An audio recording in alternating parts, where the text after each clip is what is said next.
With so many options, why choose Arizona State University? For me, the only online option was ASU because of the quality. Their faculty was really involved with their students and care about your personal journey. The dedication to my personal development from my professors, that's been extremely valuable to me. Earn your degree from the nation's most innovative university. Online. That's a degree better. Explore more than 300 undergraduate, graduate, and certificate programs at asuonline.asu.edu.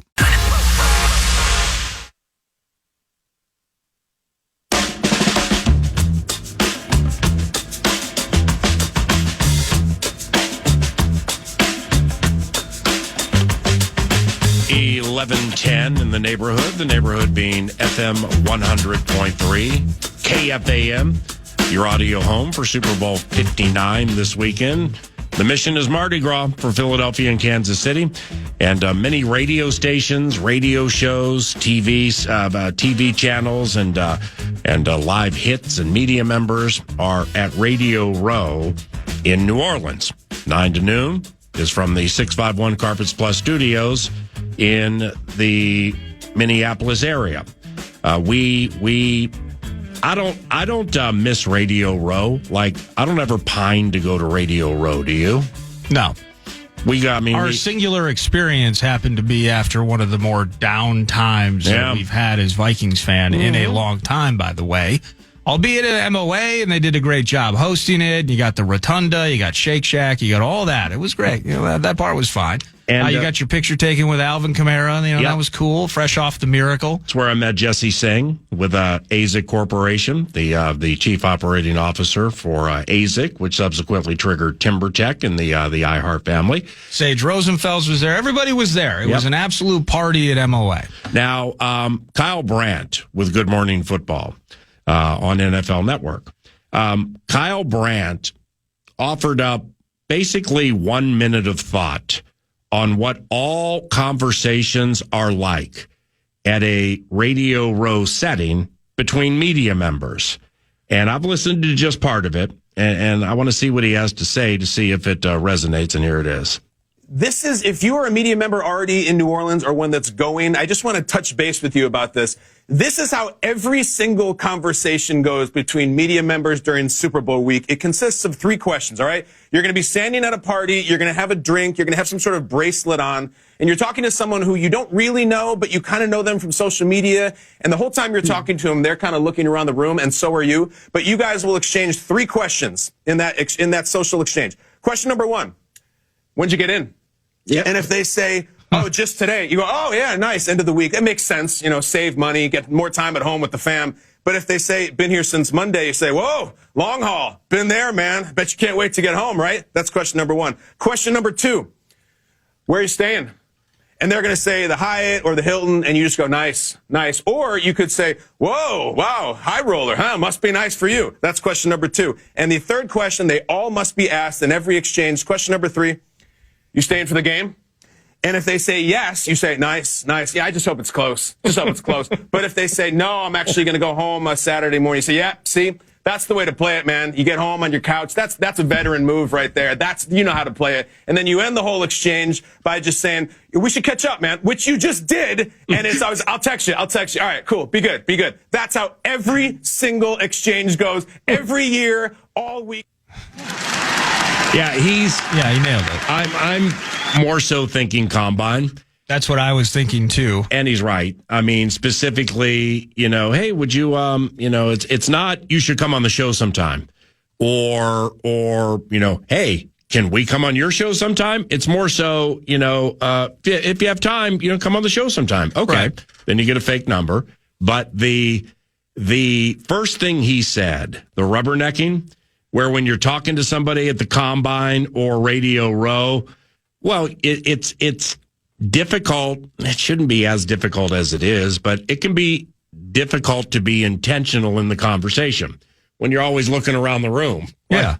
Oh, wow, geez. I was hoping to get Spielman tomorrow for the 11:20 Eastern, and there he's walking over there, and I'm in the middle of this conversation about the best etouffee to be found on Frenchman Street. So you're like rubbernecking and always looking around. That was cool. No, it was, but he absolutely nailed it. I mean, I haven't been to the combine with you in a couple of years as things have changed in that regard and how we do it and when we go. But where are you staying? It's always. Oh, where are you at? Well, I'm right here at the Fairworld attached to the JW. Oh, that's perfect. You can just walk right through the tunnel. I did that a few years ago. When'd you get in? Yeah, it's cool. Where are you eating at tonight? You got reservations in St. Elmo? Yeah. Well, of course. I mean, the medium rare baseball steak with the shrimp cocktail. Why wouldn't I do that?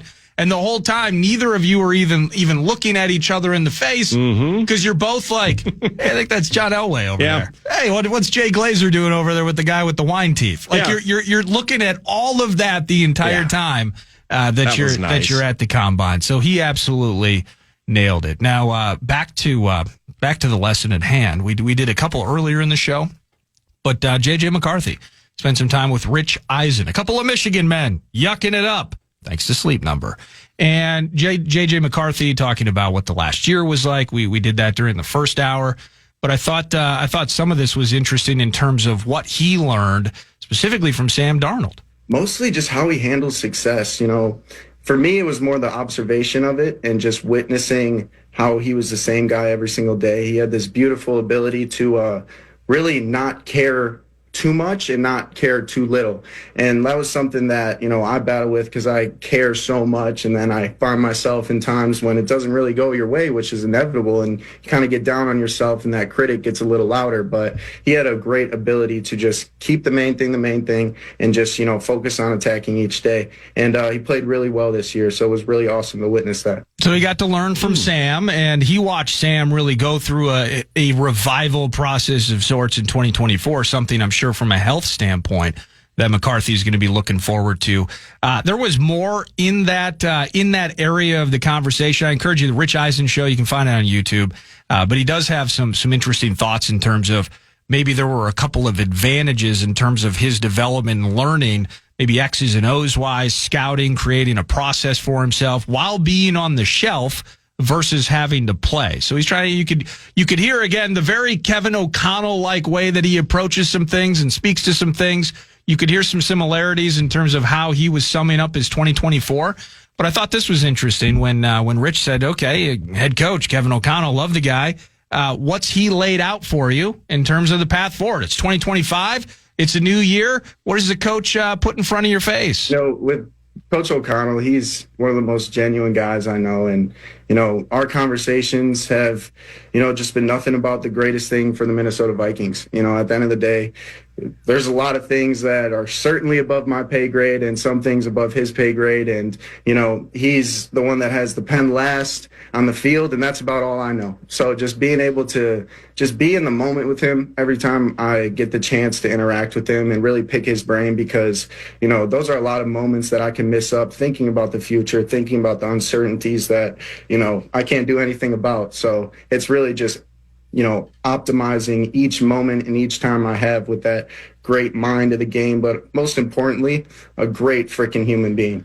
So he loves the head coach. There's no doubt. And that pairs up with my final audio bit, my JJ clip is, okay, well, what does that mean? Like, you don't get a heads up on free agency. You don't have an idea of the plan. Yes, sir. Yeah, I'm just going to control what I can control and attack each day with enthusiasm on demand. There we go. Who's got it better than you, right? Okay. But how does that sit with you? You know what I mean? Obviously, you're a quarterback. You're a competitor. You're a control freak. Otherwise, you wouldn't be in the position you're in right now. How does that all sit with you, JJ? You know, it's just all I can ask for is a fair opportunity. You know, that's the one thing that, you know, I feel like everybody's given, and it's fundamental. And, you know, when money gets involved, things get complicated and, you know, reps get skewed, and there's different things that come into the whole, you know, political world that everyone talks about. But, you know, I really just have to focus on controlling what I can control. My feelings don't matter.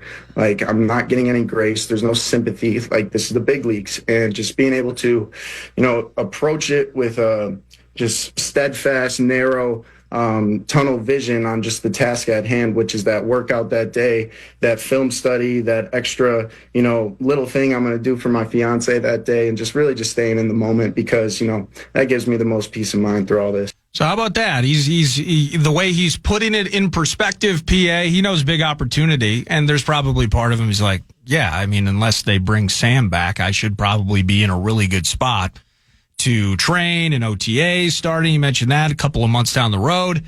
He's in a good opportunity. He's got a good opportunity to start the 2025, but he does in some ways still sound a bit like we are. We're passengers as the head coach and the GM start putting these things together into free agency and beyond. If he's telling the truth, and I believe he mostly is telling the truth, I don't see the season ending. And immediately you have the leaders or the leader, the head coach, getting with J.J. McCarthy and like making a promise. Like, hey, be ready, get yourself A, B, C, D, E, F, and G. Yeah. We'll see you at organized team activities. You are going to be the guy next year. I mean, I can't say something like that hasn't partially taken place, but I look forward to you meeting J.J. McCarthy. Because when I say once a hockey guy, always a hockey guy, you just heard it. I mean, he's really engaging. And I think he was wearing a hockey sweater during the conversation, as a matter of fact. Yeah. I mean, for those who missed it, McCarthy, high-end hockey player in Michigan, had and football player too, decision to make, I think, as a freshman in high school. Instead of potentially being good at both, he opted to be great at one. So then he went to IMG Academy, executed his toil as a football player, and then he becomes a first-round pick. But he just, these hockey players that 9 to Noon has met over the years are interviewed like Rich just did with J.J. McCarthy. They just have a different level of engagement and a different level of question answering than others from pro sports. So I really appreciate some things J.J. said right there. And hopefully you appreciate what Mike Florio from ProFootballTalk.com has to say around the corner. He's in New Orleans. And we're going to get to some PFT coming up next. But first, The Fan wants to give you a chance to put $1,000 in your hand with the National Cash Contest. Go to KFAN.com and enter the keyword bills. The keyword is bills. You might be able to pay some if you win $1,000 entering the keyword bills at KFAN.com.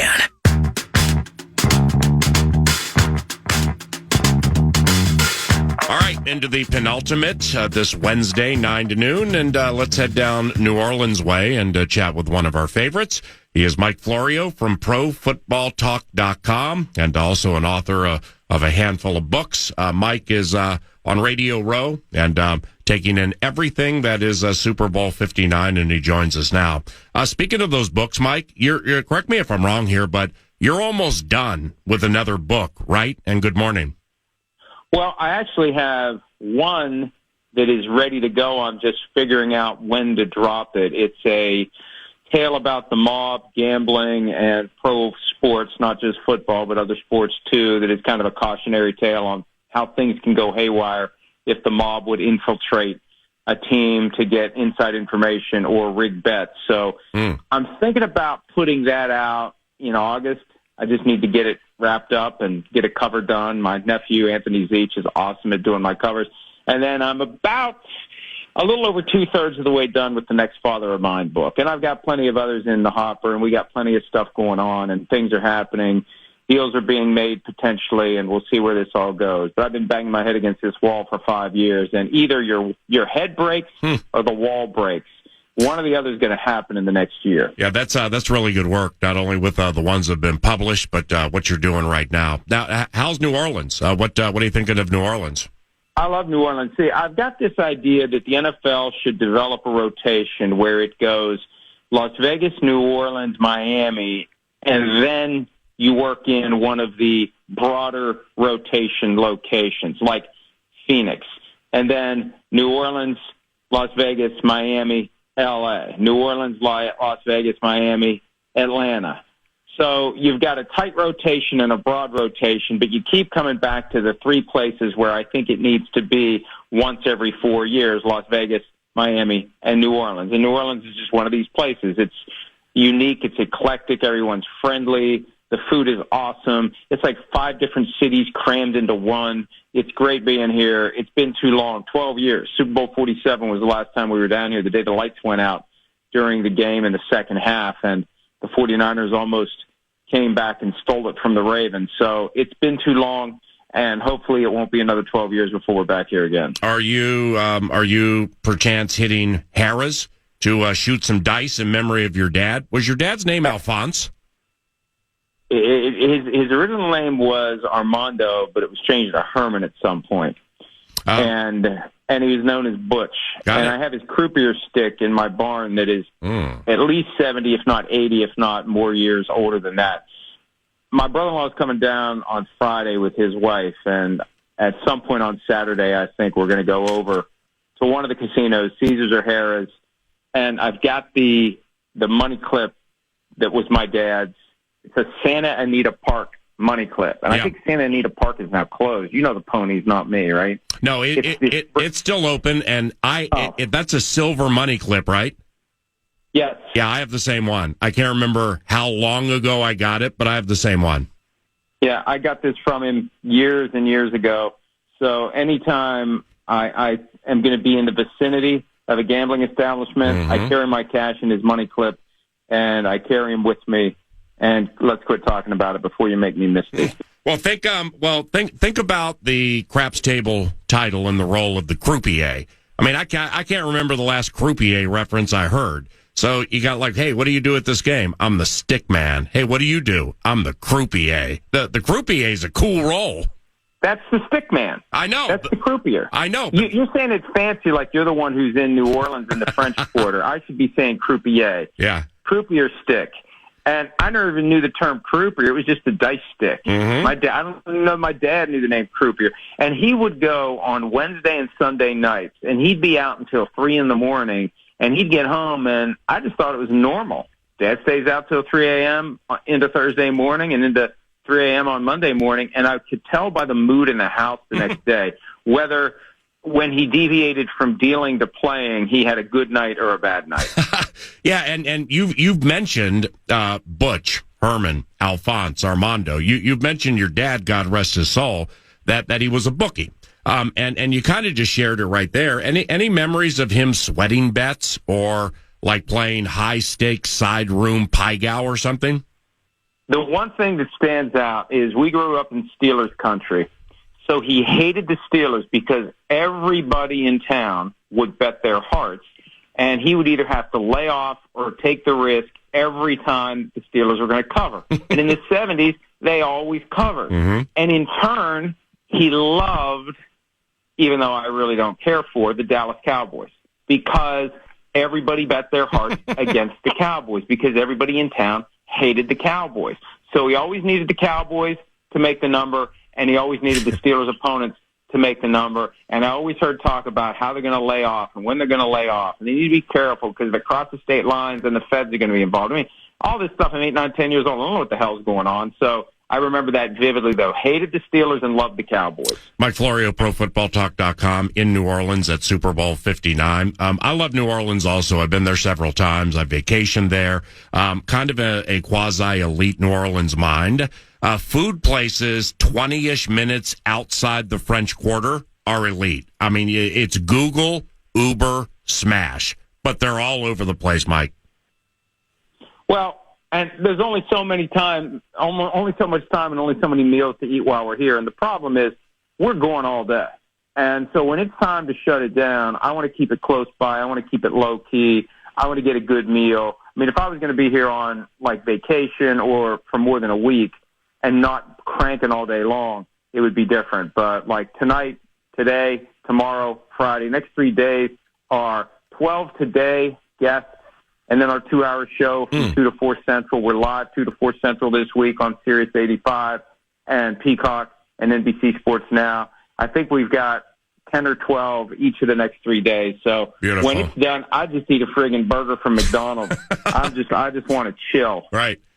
Hey, speaking of the interviews you're doing now, NFL Honors is tomorrow night, and that's where I believe Coach of the Year is announced. And I know you recorded interview that will be played in the afternoon on Friday with Kevin O'Connell. So, A, do you think Kevin's going to win Coach of the Year? And B, what are you looking forward to with that interview with him and Justin Jefferson?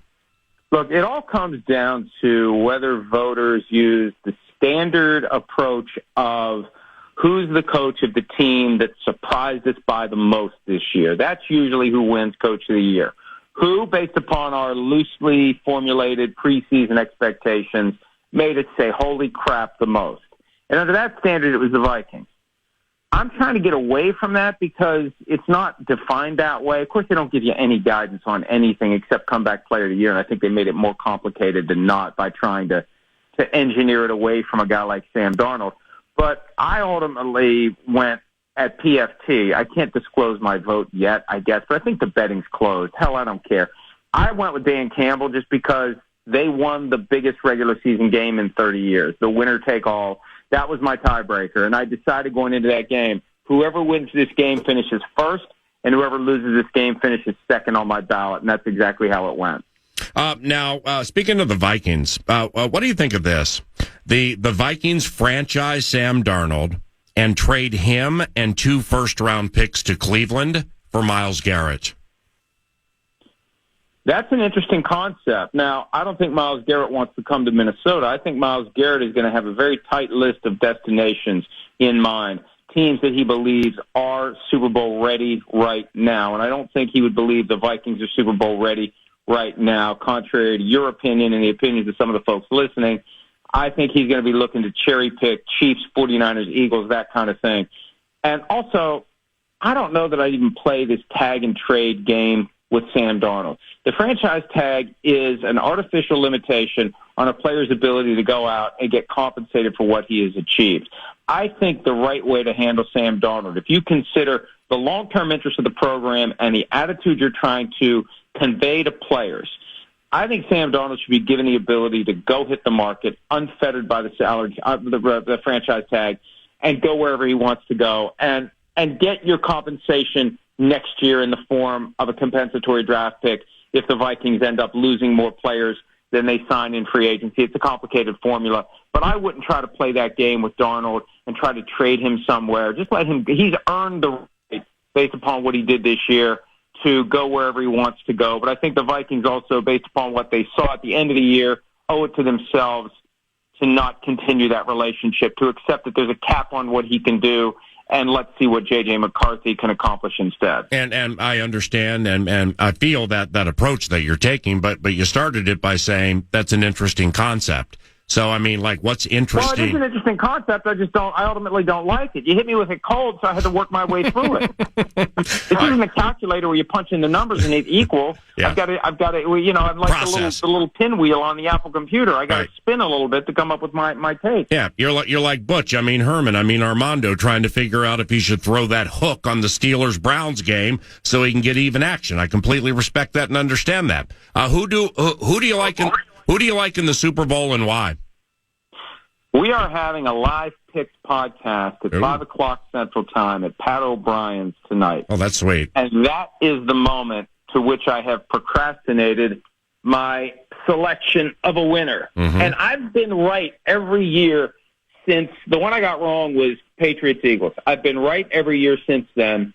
And when I've trusted Mahomes, I've been right. The only time I didn't trust Mahomes was against Brady, and I was right. And I always come back to with Mahomes, he's a guy you can't bet against, and he's a guy who's going to show up in the biggest of moments. And my concern for the Eagles, and this is where the psychology of sport, of any kind of competition, comes into play. The Eagles are going to be back in the same spot they were 2 years ago, and they chose to wear the same uniforms, the same green. You're going to have a lot of triggers. You're going to have a lot of visuals. You're going to have a lot of feelings. And you're going to get into the third quarter, and maybe they're up by 10, and the Chiefs are going to start thinking, here we go, and the Eagles are going to start thinking, here we go. I would have gone with a white jersey just for that reason. I really think that part of the game gets overlooked, how the psychology of it works in a person's mind.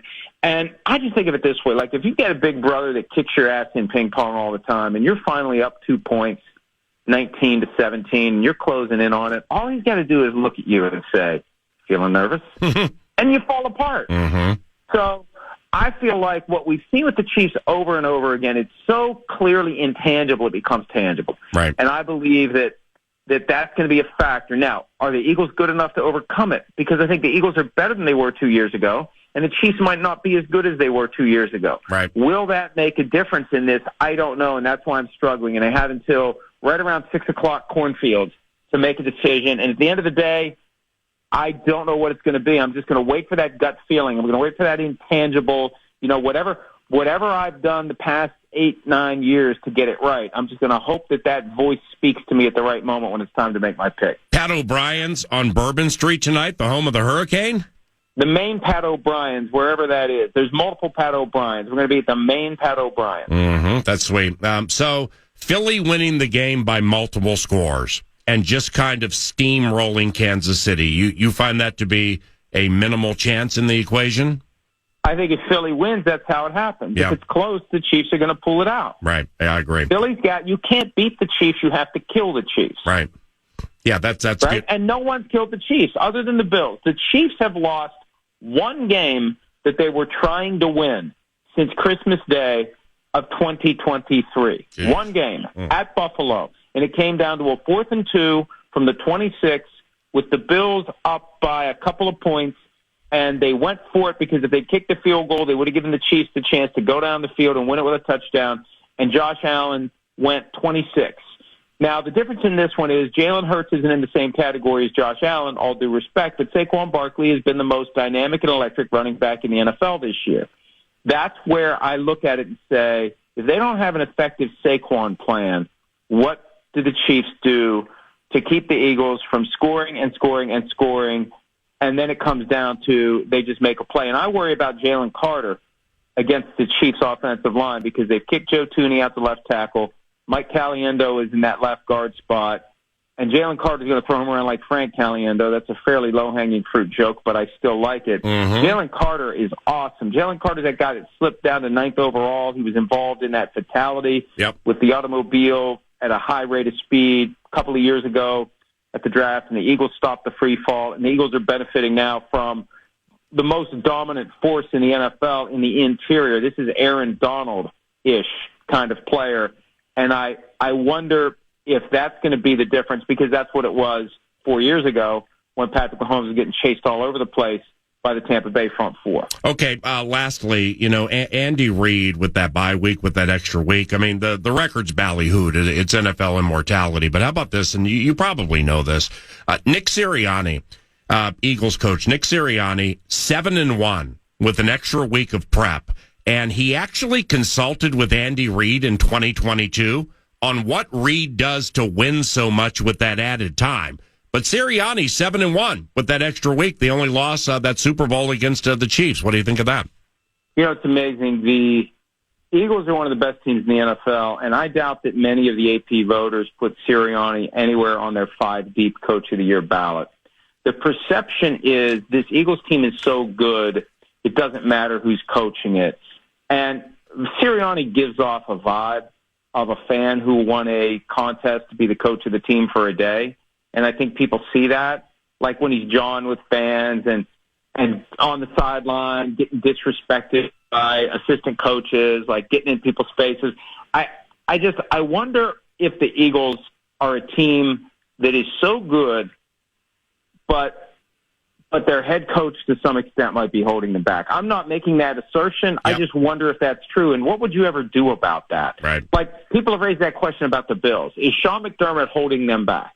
And should they go find a better coach? Well, who are you going to find that's better? And I think that same question is relevant to the Eagles and Sirianni. Who are you going to find that's better? And again, I'm not saying what I believe. I'm just identifying the issue that I think drags him down and keeps him off those ballots. And I don't think he's one of the 5 finalists for the award because they announced the finalists a week or two ago. So it's just an odd conflict that you've mentioned. It's objective fact, 7-1 with extra time. The team is undeniably great. Sirianni doesn't get the credit he arguably deserves, and maybe he doesn't deserve it. My man, I know you're super busy today with all those interviews. Thank you very much for making time for 9 to noon. Enjoy Kevin O'Connell and Justin Jefferson on Friday. Enjoy the Super Bowl, and we'll chat next week, okay? All right, pal. Thank you. Yep. See you, buddy. That's Mike Florio, ProFootballTalk.com. And he's at Super Bowl 59. Once again, the NFL honors is tomorrow night. That's where they vote on they release the winners of the MVP, Comeback Player of the Year, Coach of the Year, stuff like that. Kevin O'Connell could be National Football League Coach of the Year into the Friday Football Feast. PA in charge coming up this Friday. It's Paul Allen. Thank you very much. PFT, you know we, and you're listening to 9 to Noon. I can't wait until tomorrow. Because tomorrow might very well be too late. Because tomorrow is Vox in the Box. I can't wait until tomorrow. Vox in the Tria Box or the Tria House. The Tria House. Could never come. Hey, make sure you rise and shine with us at 9 for Vox in the Box tomorrow. Wild Joe O'Donnell, radio play-by-play voice, Philadelphia raised. He'll join about 9:20. He's all wound up over the Super Bowl, and understandably so. Alex Stalock, our friend Alex Stalock, is joining tomorrow at 11:15. And I don't think young Alexander would have a problem with 9 to Noon sharing this, given he wants to make it the A topic tomorrow when he's on the radio at 3 at 11:15. And the information would be that despite sharing, you don't have to do this. I mean, there will be more Vizzles in the Bizzles. There will be more Voxes in the Boxes during the course of the season. He's like, no, I'll be there because I want to talk about it. His vasectomy tomorrow morning. Oh, my gosh. He's having a vasectomy at 8 a.m. and he thinks he's going to I haven't had one. I don't know what goes into the recovery. I can't imagine you want to be moving around do we need to get a therapeutic Davenport of love up there? Something comfortable, I would imagine, right? Well, we're gonna need Aaron Sickman keep the ice going. I don't know if there's an ice machine or something. He's gonna need an ice pack of some sort, right? I'm not familiar with the procedure, the process. Maybe he'll just drop trow and sit on the ice. But he might have to. That's the thing. If he thinks he's just gonna go get that done and then he's just gonna roll in and everything's good. Hey, he's probably a stronger man than I am, but that sounds like something. So I'm excited. Well, I don't know if I'm excited to hear about it, but I am interested to know how he's going to be doing at 11:15 tomorrow. Come for Vasilevsky, leave with vasectomy. I always love that one. Come for the hockey 9 to Noon and listen to Alex Stalock in the final hour, see what he has to say. Well, and hopefully the vast difference between what we've seen recently and what they're going to see at home tomorrow is a team that is ready to win a game in front of their favorite fans. And 9 to Noon tomorrow, then Friday Football Feast. And on Friday, he's a Minnesotan, longtime National Football League referee, did a bunch of Super Bowls, super well-respected, Bernie Kukar. Uncle Bernie is going to be in studio with the Friday Football Feast team on a Friday at 11 o'clock. That's going to be super cool. And from a podcasting standpoint today, go to KFAN.com, listen to 9 to Noon on demand. You'll hear Dane Moore, Elite Basketball Mind, specifically listen for Anthony Edwards' defensive recognition and what goes into that as he continues to mature. Alec Lewis is part of the podcast. He also has a podcast, the Alec Lewis Show. Soren Petro from 810 in Kansas City. He likes the Chiefs to beat the Eagles. He thinks the game will be close. Did he change your mind at all?